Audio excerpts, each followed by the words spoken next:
ये किस्सा एक ऐसे गांव का है जहां लोगों के पास अपने अपने घर तो होते हैं, मगर उन घरों में दरवाजे नहीं होते। चेतन पहली बार इस गांव में आ रहा था। पता नहीं यार क्यों पापा ने मुझे यहाँ भेज दिया। चेतन आगे बढ़कर इधर उधर देखने लगा। अबे यार, अब ये मुखिया जी का घर कहाँ से ढूंढूं? कहाँ मिलेगा इतने बड़े गांव में? तभी चेतन वहाँ से गुजरते हुए एक आदमी से पूछने लगा। इस आदमी से पूछता हूँ, अरे भाई साहब, ये मुखिया जी का घर कहाँ पर है? मुखिया जी का घर? आ जाओ, मैं ही लेकर चल पड़ता हूँ, यही पास ही में है, आओ आओ। वो गांव वाला तभी चेतन को मुखिया के घर ले जाता है।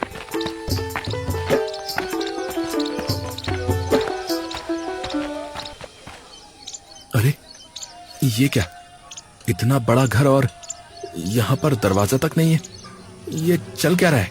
लो भाई, यही है मुखिया जी का घर। जी धन्यवाद भाई साहब, धन्यवाद। अरे कोई बात नहीं भैया। चेतन मुखिया के घर के बाहर जाकर खड़ा हो जाता है। तभी अंदर से एक औरत बाहर आती है। जी भाई साहब। जी वो मुखिया जी से मिलना था मुझे। अच्छा, वो अभी नहाकर आते ही होंगे, आप बैठिए तब तक। चेतन अंदर आकर सोफे पर बैठ जाता है। वैसे पहले कभी नहीं देखा आपको इस गांव में? हाँ जी, मैं ना पहली बार आ रहा हूँ यहाँ पर। असल में मेरे पापा यहीं रहा करते थे। अच्छा, नाम क्या है आपके पापा का? जी उनका नाम राजू मिश्रा था। लक्ष्मी एकदम से चौंक जाती है। तुम राजू के बेटे हो? जी हाँ।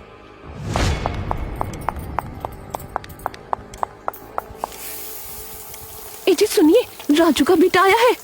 तभी अंदर से एक जोर की आवाज आती है।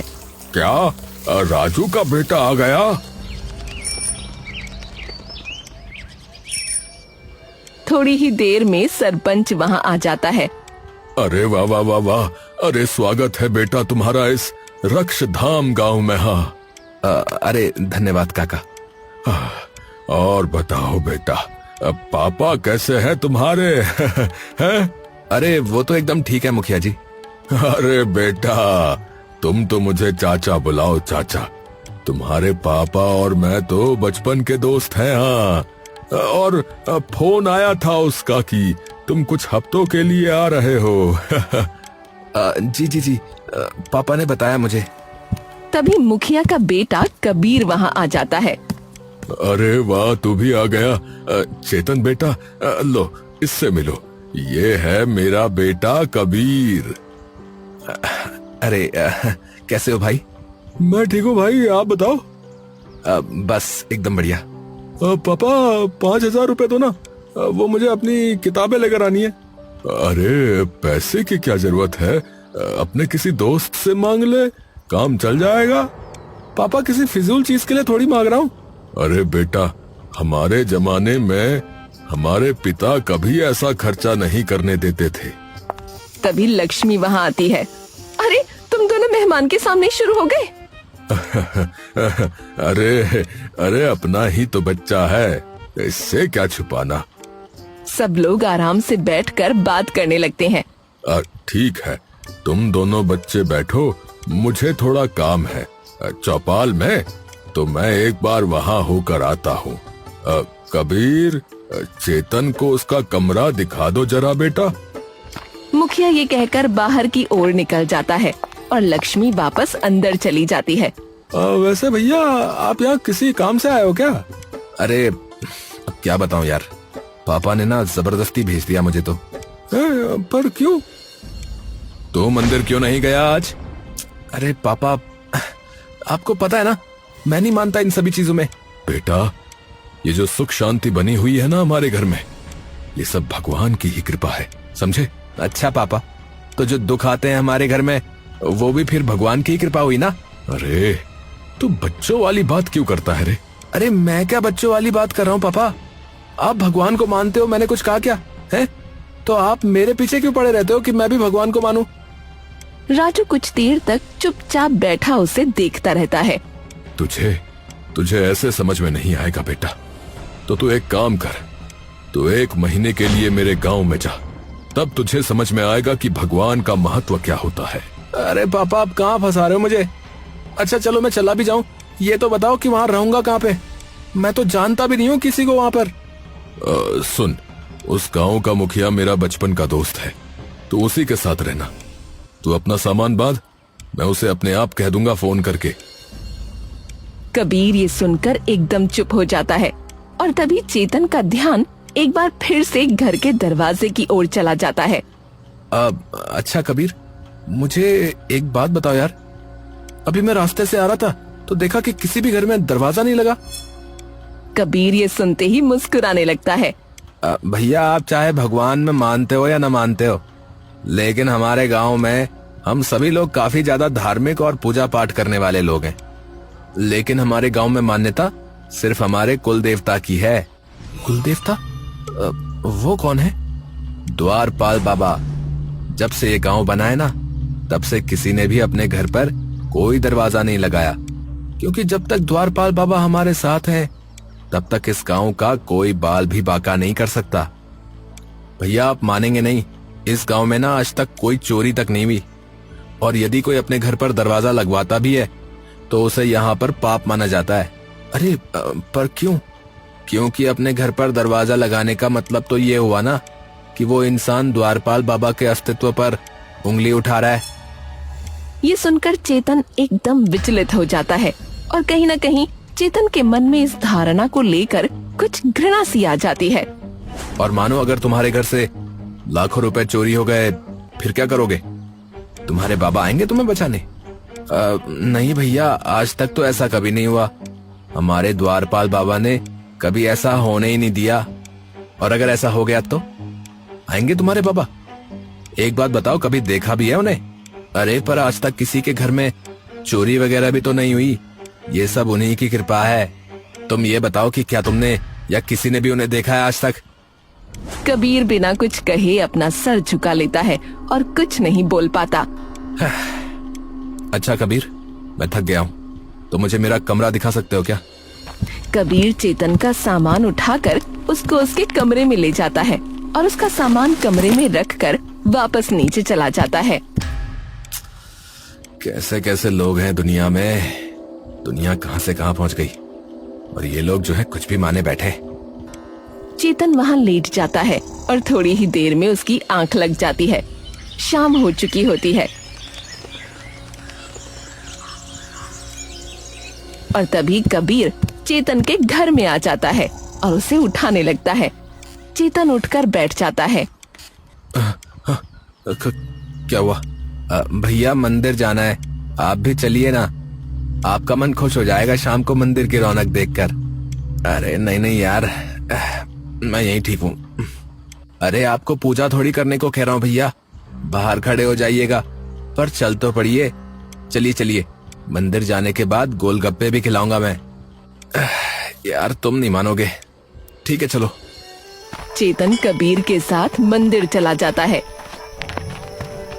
चेतन मंदिर के बाहर खड़ा सभी लोगों को चुपचाप देख रहा होता है कि तभी पूजा अर्चना करते हुए पंडित जी का ध्यान चेतन पर जा पड़ता है। ये मूर्ति तो सोने की लग रही है। थोड़ी देर में कबीर और सरपंच लोग पूजा करके मंदिर से बाहर आ रहे होते हैं। अरे बेटा, तुम बाहर क्यों खड़े थे? अरे वो बस ऐसे ही। अच्छा चाचा, वैसे ये मूर्ति सोने की है क्या? हाँ हाँ।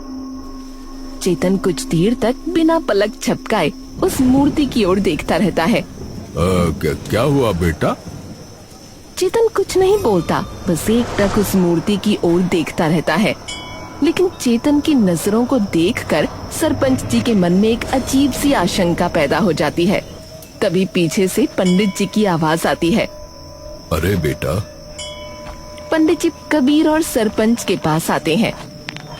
जी पंडित जी, इस बच्चे को तो मैं पहली बार यहाँ देख रहा हूँ गांव में। जी जी, मेरे खास दोस्त का बेटा है। अति उत्तम। लेकिन तुम मंदिर के भीतर क्यों नहीं आए? पंडित जी, दरअसल मैं ना भगवान वगैरह में विश्वास नहीं रखता ज्यादा।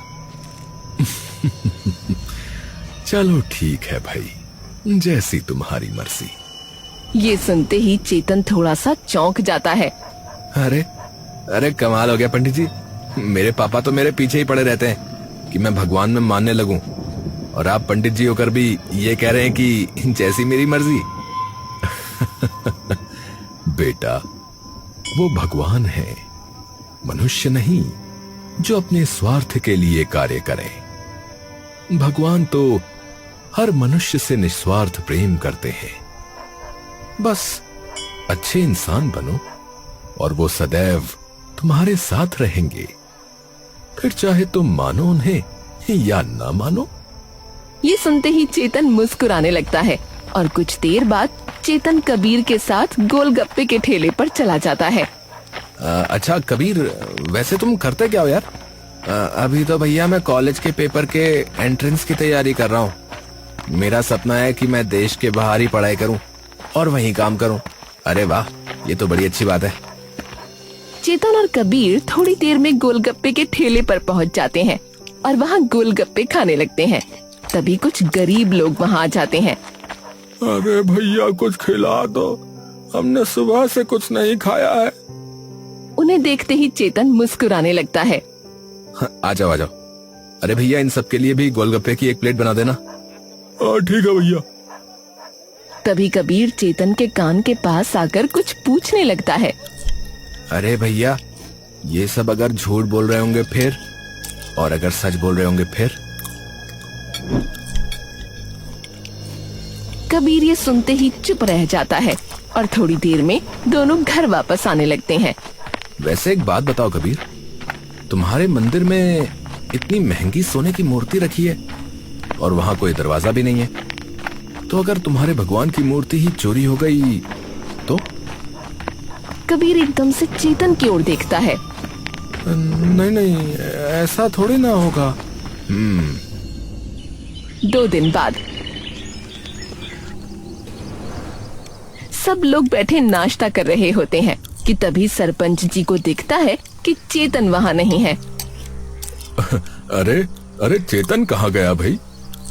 वो उसका एक दोस्त रहता है पास ही के गांव में, तो उससे मिलने गया है।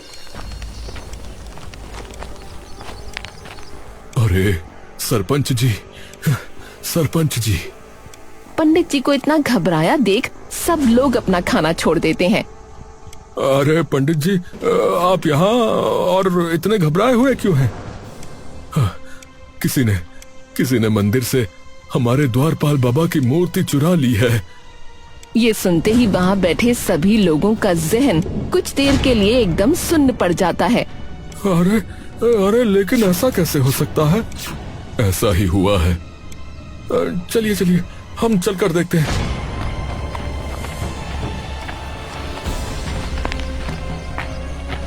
सब लोग तुरंत मंदिर पहुंच जाते हैं और जाकर देखते हैं कि सचमुच वहाँ से मूर्ति गायब हो चुकी है। अरे राम राम राम राम, ये क्या हो गया? पंचायत बिठानी पड़ेगी अभी की अभी।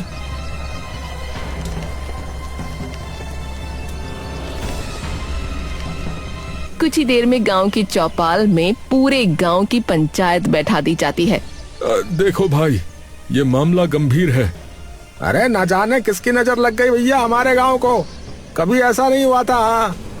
ये सुनते ही सरपंच के दिमाग में सबसे पहले चेतन का चेहरा आ जाता है। आज सुबह से ही वो कहीं नहीं दिखा। हमें तो ये भी नहीं पता कि कौन से दोस्त के घर गया है। हमें जल्द से जल्द पता लगाना होगा कि हमारे कुल देवता द्वारपाल बाबा की वो भव्य मूर्ति किसने चुराई है।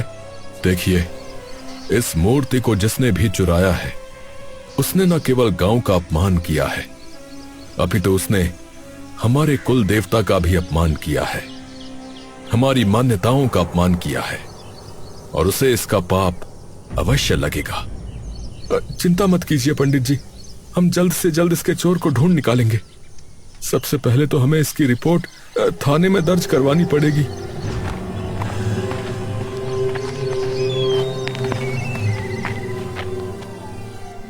सरपंच और पंडित जी तुरंत उस चोरी की रिपोर्ट जाकर थाने में दर्ज करवाते हैं।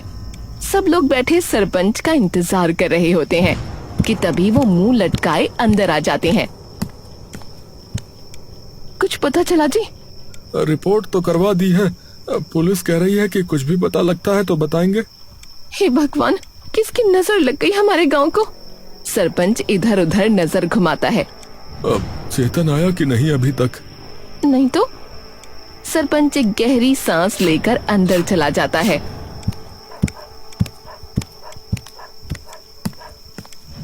हेलो।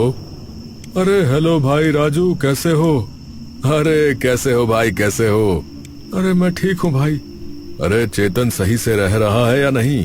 हाँ वो तो रह रहा है, पर एक बात बताओ मुझे। हाँ हाँ पूछो पूछो। उसका कोई दोस्त आसपास किसी गांव में रहता है क्या? नहीं तो, मुझे तो आज तक उसने ऐसे किसी दोस्त के बारे में नहीं बताया। अच्छा अच्छा ठीक है। सरपंच फोन रख देता है। तभी उसकी पत्नी और बेटा वहाँ आ जाते हैं। क्या हुआ जी, आप ऐसे क्यों बैठे हो? मुझे लगता है कि चोरी चेतन ने की है। पर आप ऐसा कैसे कह सकते हैं? क्योंकि उस दिन जब हम मंदिर में गए तब उस मूर्ति को वो ऐसे निहार रहा था जैसे कोई खजाना देख लिया हो, और आज सुबह से ही गायब है। हाँ, वैसे पापा उसे भगवान पर ना बिल्कुल भी भरोसा नहीं है। और उस दिन भी वो कह रहा था कि मंदिर में दरवाजे क्यों नहीं है, अगर ये मूर्ति चोरी हो गई तो। ये सुनते ही सरपंच बेचैन हो उठता है। अगर वो कल तक नहीं आता तो मैं उसके बारे में पुलिस को बता दूंगा।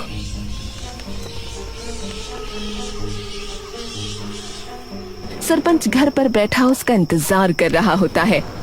रात हो गई लेकिन ये अभी तक नहीं आया।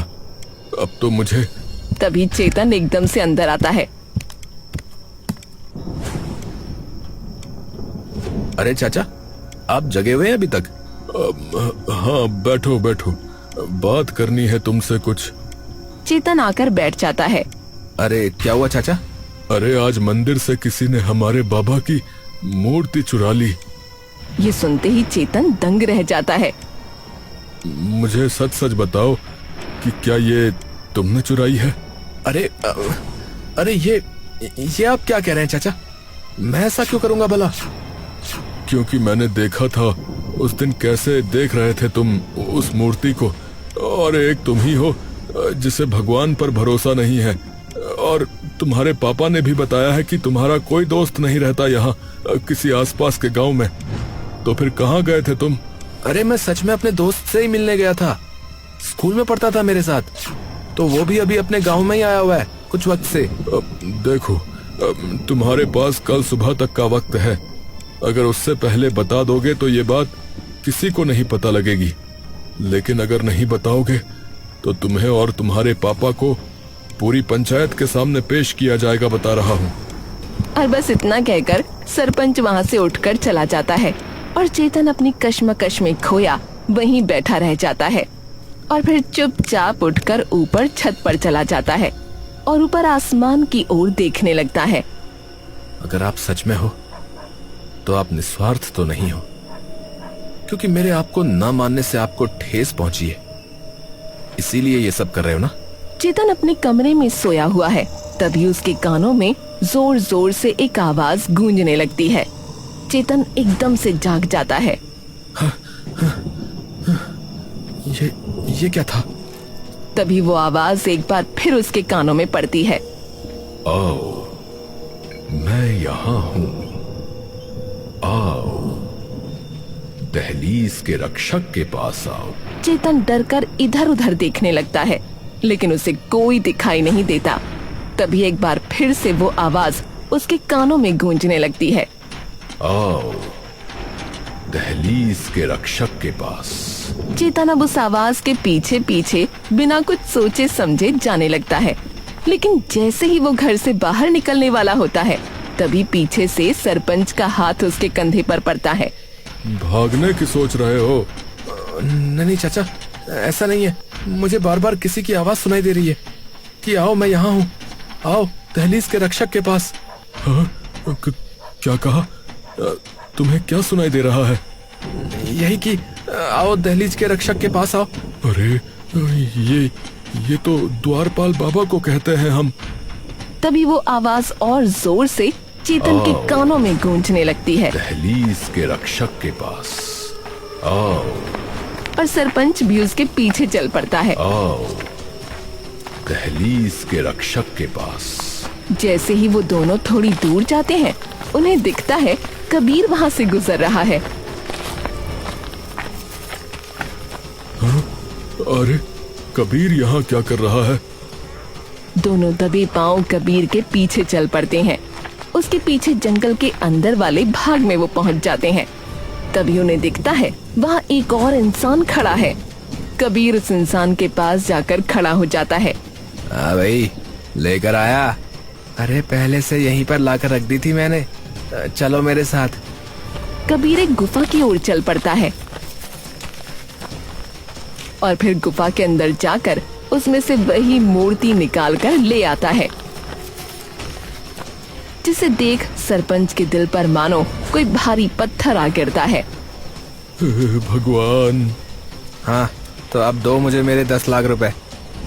तभी सरपंच पास पड़ी एक मोटी सी लकड़ी लेकर उनके सामने आ जाता है और उसे देखकर वो इंसान तुरंत वहाँ से भाग जाता है। पापा, चेतन, अरे आप लोग यहाँ पर क्या कर रहे हैं?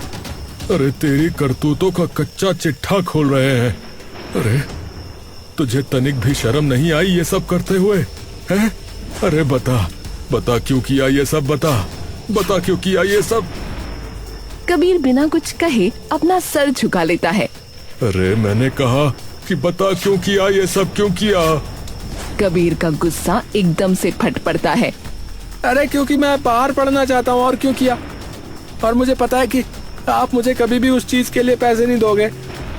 हमेशा की तरह वही कहानियां सुनाने लग जाओगे कि आप भी तो यहाँ पढ़े थे। अरे मेरा हमेशा से सपना था कि मैं देश के बाहर पढ़ाई करूँ और वहीं नौकरी करूँ, लेकिन आप तो मेरी किताब तक खरीदने के लिए मुझे पैसे नहीं देते, तो इसके लिए कैसे दे देते? नालायक, तो मुझे ये बता कि जब मैंने ये कहा कि मुझे लगता है कि चोरी चेतन ने ही की है, तब तो कुछ क्यों नहीं बोला रे? उल्टा तूने इल्जाम इस पर ही लगा दिया। क्योंकि मुझे पता था कि आपको शक इसी पर ही होगा, क्योंकि इसके अलावा गांव में सभी लोग इन्हें मानते हैं। इसने जब कहा कि अगर मूर्ति चोरी हो गई तो तब मुझे लगा कि अगर ये बात आपको पता लगी तो सारा शक इसी पे ही जाएगा। तुझे जरा भी शर्म नहीं आई रे? हैं? इसके पापा को अब मैं क्या मुंह दिखाऊंगा? वो भाई की तरह मानता है मुझे।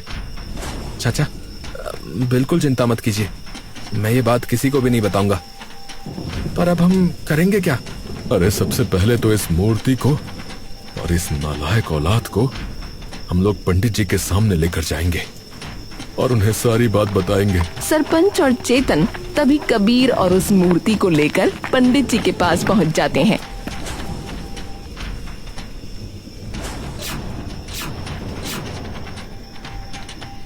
और उन्हें सारी बात बता देते हैं। देखिए, इसमें भूल आपकी भी है सरपंच जी।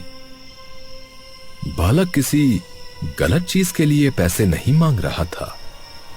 आप हर बार यदि उसे मना ही करेंगे तो वो पूछना ही छोड़ देगा, और आगे से आप प्रयास करें कि उसकी बात को पूरी तरीके से समझें। और रही बात इस मूर्ति की और गांव के लोगों की, तो उन्हें मैं अपने आप समझा लूंगा, परंतु आगे से ऐसा नहीं होना चाहिए कबीर। जी पंडित जी, मुझे माफ कर दीजिए। सब लोग वापस जाने लगते हैं कि तभी चेतन पंडित जी के पास आ जाता है। अब मुझे एक बात समझ में नहीं आई पंडित जी, कि सरपंच जी ने कहा कि वो आवाज द्वारपाल बाबा की है, लेकिन वो मेरी मदद क्यों करेंगे?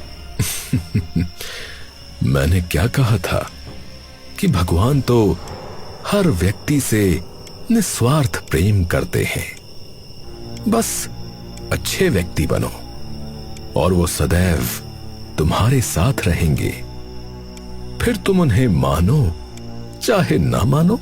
इस कबीर को देखो, इसने इन द्वारपाल बाबा को मानते हुए भी अपने ही भगवान के साथ गलत कर दिया, परंतु सफल नहीं हो पाया। और एक तुम हो जो इन्हें बिल्कुल नहीं मानते, परंतु फिर भी उन्होंने तुम्हारी सहायता की, क्योंकि तुम दोनों में नियत का फर्क है, जो किसी को दिखे ना दिखे, परंतु ऊपर वाले को साफ साफ दिखाई देता है। ये बात सुनते ही चेतन की आंखों में आंसू आ जाते हैं और वो मूर्ति के आगे अपना सर झुका लेता है। बचपन से न जाने कितना लड़ा झगड़ा सभी से, आपके होने न होने के पीछे, और आज जब कोई नहीं था तब आपने ये हाथ थाम लिया। हमेशा ये कहता रहा कि आपको तो कोई देख ही नहीं सकता, लेकिन ये भूल गया कि आप तो सबको देख सकते हो। आपका बहुत बहुत धन्यवाद, बहुत बहुत धन्यवाद प्रभु, बहुत बहुत धन्यवाद।